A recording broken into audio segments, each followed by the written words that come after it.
తప్ప ఇంకో పరిష్కారం లేదు. ఆయన బయటకు అంటే ఆల్టర్నేటివ్ గా ఇప్పుడు టీడీపీ వైసీపీ ఉన్నంత స్ట్రాంగ్నెస్ గా జనసేన లేదు కాబట్టి ఆయన రిస్క్ తీసుకోవడం అంటారు. ఖచ్చితంగా రిస్క్ తీసుకుంటే ఇబ్బంది పడతాడు. ఆయన రిస్క్ తీసుకుంటే వచ్చే పరిణామాలు ఏంటి? అటాకింగ్ మాత్రమే కాదు, బేసిక్ గా 21 మంది ఆయనతో ఉంటారా అనేది మౌలికమైన ప్రశ్న. అవును అవును అవును 11 మంది భవిష్యత్తులో జగన్ ముఖ్యమంత్రి అవుతాడని నమ్మకం ఉంది. ఆల్రెడీ ముఖ్యమంత్రి అయ్యాడు ఆయన.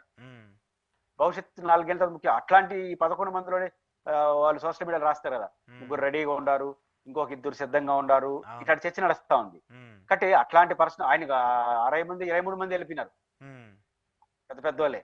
కాబట్టి జగన్ లాంటి భవిష్యత్తులో ముఖ్యమంత్రి అవుతాడని నమ్మకుండా ఆయన వెనకాలే పరిగితే 100 మంది వెళ్ళిపోతే పవన్ కళ్యాణ్ 21 మంది అధికారాన్ని 1 ఇయర్ పాటు ఆశ చూసి ఎమ్మెల్యేలు అందరూ అధికార పార్టీ ఎమ్మెల్యే ఉండడం వేరు, వేరే ఎమ్మెల్యే ఉండడం వేరు. బయట వచ్చేస్తే ఆ 21 మంది లేకపోతే ఆ అదొక సమస్యగా. అవును, ఎంతమంది ఉంటారు దాంట్లో 10 మంది ఎంతమంది తెలుగుదేశం నుంచి అప్పటికప్పుడు పోయిన వాళ్ళు. అంటే ఈ ఇంప్లికేషన్స్ కూడా ఆయన చూడాలి.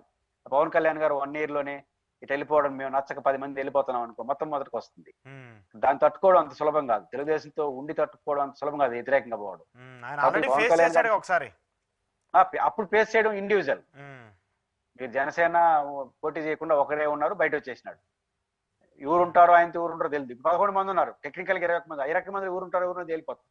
అప్పుడు ఎమ్మెల్యే లేరు ఆయనతో, ఇండివిజువల్ వెళ్ళిపోయినాడు. పోన్నాడు, ఆయన ఉంటాం ఆయన, లేకపోతే ఆయన అభిమానులు ఆయన. ఇక్కడ అది కాదు కదా, 21 మంది ఎమ్మెల్యేలు లీడర్లు అందరూ రేపు జెండా అయితే కొత్త సమస్య వస్తుంది, పార్టీ అస్తిత్వాన్ని దెబ్బతీస్తుంది.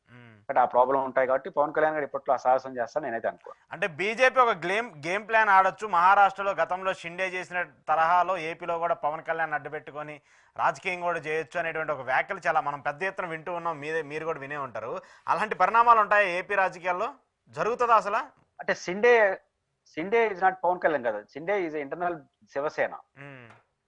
శివసేనలో అంతర్గత నాయకుడు, శివసేన నుంచి చీల్చుకొచ్చాడు. అవును, పవన్ కళ్యాణ్ తెలుగుదేశం కాదు కదా, 21 మంది ఉంటారు. ఆయన ఉంటారో తెలుసు తెలుగుదేశం వెళ్ళిపోతే. శివసేన ఆయన సొంత పార్టీ, తెలుగుదేశాన్ని చీల్చేది కాదు. ఈయన బయటకు వస్తే ఈయన పార్టీ ఉంటుందా, అది మౌలికమైన ప్రశ్న. అంటే శివసేనలో షిండే భాగంగా ఉండి ఆ నుంచి బయట వచ్చేసాడు సగానికి పైగా తీసుకొని. ఇక్కడ పవన్ కళ్యాణ్ గారు తెలుగుదేశం నుంచి తీసుకురాకపోగా ఈయన బయట వస్తే ఈ నుంచి వెళ్ళిపోయి వస్తారు. ఇక్కడ షిండే లాంటి పాలిటిక్స్ చేయాలంటే బీజేపీకి తెలుగుదేశం పార్టీ నుంచి ఎవరన్నా బయటకు రావాలి. ఇప్పుడు లోకేష్ గారిని ఉప ముఖ్యమంత్రి చేశారనుకోండి, మాకు నచ్చదని ఒక 50 మంది 60 మంది 70 మంది వస్తే అప్పుడు బీజేపీలో వాళ్ళు రాజకీయం వాళ్ళు చేస్తారు. మీరే బీజేపీ మనమైనా చేస్తాం, మేము జగన్ గారు చేస్తాడు. అసలు నా 11 మంది ఉండరు సార్ ఖాళీనని, అది జరగదు కదా. కాబట్టి షిండే కావాలంటే తెలుగుదేశం నుంచి రావాలి, జనసేన నుంచి కుదరదు. ఓకే ఓకే ఓకే సో అదే ఒక పరిణామాలు చేయాలన్నా కూడా టీడీపీని బీజేపీ తలుచుకుంటే అలాంటి పరిణామాలు చేయొచ్చు కదా, గతంలో మనం చూసాం కదా చాలా రాష్ట్రాల్లో. అంటే చేయొచ్చు, అది చేస్తే పవన్ కళ్యాణ్ ఎందుకు పెట్టాలి? ఇంకో వాళ్ళ పార్టీలో పురంధేశ్వర్ గారిని వాళ్ళు చాలా పెద్ద పెద్ద నాయకులు ఉన్నారు కదా, వాళ్ళు పెడతారు కదా. పవన్ కళ్యాణ్ కంటే నమ్మిన బంటు ఉంటారు కదా, ముఖ్యమంత్రి ఆ సీట్లో కూర్చుంటే అందరూ నమ్మిన బంట్లు ఎవరు ఉంటారు. నా పాయింట్ ఏంటంటే ఇప్పటికిప్పుడు బీజేపీ తెలుగుదేశాన్ని డ్యామేజ్ చేయాల్సిన అవసరం ఏమొచ్చింది? వాళ్ళు హోల్సేల్ గా వాళ్ళతోనే ఉన్నారు. వాళ్ళు చంద్రబాబు గారు పక్క చూపులు చూస్తున్నాడు, కాంగ్రెస్ తో కలిసి ఏదైనా చేయబోతున్నాడు అనే భయం వస్తే వాళ్ళు చేసే రాజకీయాలు చేసేస్తారు. ఇప్పుడు కాంగ్రెస్ ఆ పరిస్థితులు లేరు కాబట్టి 2029 ఎన్నికల్లో గెలిచిన తర్వాత ఎలక్షన్ కు ముందు లేదా ఈ జమిలీ వస్తే 27, 28 లేదా 29కి ముందు వెనక అట్లాంటి పాత్రలప్పుడు ఈ గందరగోళాలు జరుగుతాయి. ఇంకా 3 ఏళ్ళు పైన ఉంది. ఈ 3 ఏళ్ల వరకు తెలుగుదేశం కూడా ఏ స్టెప్ తీసుకోదు. ఎందుకంటే తెలుగుదేశం కూడా గతంలో ఘర్షణ పడినట్టు ఈసారి మోడీతో ఘర్షణ పడదు. ఎందుకంటే ఘర్షణ పడిందంటే ఫైనాన్షియల్ క్రైసిస్ వచ్చేస్తుంది. ఫైనాన్షియల్ గా అడుగు ముందుకెళ్ళారు. కేంద్ర ప్రభుత్వం సపోర్ట్ లేకపోతే రాష్ట్ర ప్రభుత్వం నడవలేని పరిస్థితి వెళ్ళింది. ఎందుకంటే ఈయన హామీలు అట్లా ఉన్నాయి, రాజధాని గొడవ ఉంది, పోలవరం ఇష్యూ, ఏది ముందుకెళ్తుంది. అన్ని వాళ్ళు ఎత్తినేసి కొడదామంటే బీజేపీ రాష్ట్రం లేరు, జగన్ ఉండేది ప్రతిపక్షంలో. కాబట్టి ఆ తప్పు చంద్రబాబు గారు ఈసారి బీజేపీ దూకుడుకి వెళ్ళడు, బీజేపీ ఆయన దూకుడుకి వెళ్ళడు, బీజేపీ కూడా పోయింది ఏమీ లేదు. కాబట్టి ఇప్పుడు పవన్ కళ్యాణ్ ఆయన తీసుకొచ్చి వాళ్ళని ఇబ్బంది పెట్టి కొత్త సమస్యలు ఎందుకు తెచ్చుకుంటారు? Okay okay okay okay so ఏంటి టాప్ ఆర్డర్ కూలిపోయింది ప్రభుత్వానికి సంబంధించి, ఎందుకో కొంత అలసత్వం వ్యక్తం చేస్తూ ఉంది మీడియాకి సంబంధించి. ఒక ప్రధాన మీడియా టీడీపీకి సంబంధించిన మీడియాలో వచ్చినటువంటి వ్యాఖ్యలు, చంద్రబాబు నాయుడు గారు ఆయన ఇంకా ఒక ఏమంటారు అది, ఆయన ఇంకా చేదస్థంలోనో పశ్చాత్తంలో ఉండి కొన్ని చేస్తున్నారు కార్యక్రమాలు అనేటువంటి ఒక వ్యాఖ్యలను కూడా మీరు వినే ఉంటారు, నేను కూడా విన్నాను. ఏం చెప్తారు దానికి సంబంధించి? తెలుగుదేశం పార్టీ టాప్ ఆర్డర్స్ అనే పాయింట్ కన్నా చంద్రబాబు నాయుడు గారి తరహా మార్క్ రాజకీయం అయితే కనపట్లేదు. చంద్రబాబు నాయుడు గారు మార్క్ రాజకీయం ఈ దఫా కనపడలేదు.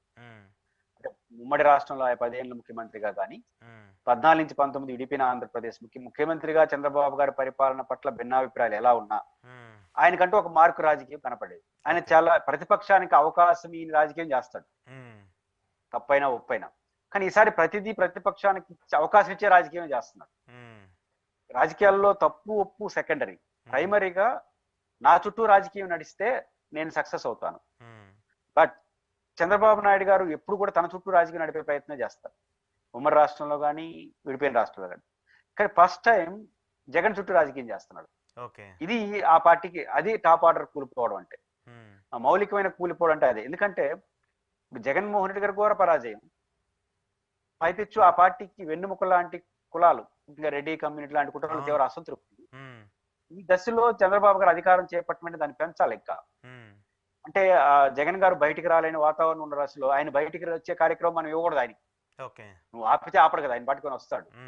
రెండోది ఈ అటాకింగ్, కొన్ని ఘర్షణలు, అక్కడక్కడ కులాల పైన మాట్లాడే విషయాలు, అధికారులు రెడ్డి కమ్యూనిటీ చర్చ వచ్చినప్పుడు వాళ్ళు ప్రోత్సహించమని నేను అన్న కానీ అది జరిగే పని కాదు. వాళ్ళకి వ్యతిరేకమైన ప్రోత్సహిస్తారు. బ్యాలెన్సింగ్ గా వాళ్ళు కూడా అటువైపు పోకుండా ఆపే రాజకీయం చాలా రోజులు చేశాడు ఆయన, ఇంకా రాయలసీమ నెల్లూరులో. ఈ తప్ప అది కనపడలేదు. దానివల్ల ఏంటంటే రెడ్డి కమ్యూనిటీలో కానీ జగన్ హార్డ్ గొడవలు, మంచో చెడ్డో మనోడే ఉంటే పోతుంది కదా అనే అభిప్రాయం వచ్చేసినారు. అదొకటి నష్టం. రెండు, జగన్ గారిని పదే పదే మాట్లాడడం ద్వారా రావడం 2014 నుంచి 19 వరకు చంద్రబాబు గారు అమరావతి చుట్టూ నడిపాడు. ఒక మహానగరం, ఒక గొప్ప రాజధాని, రాష్ట్రం,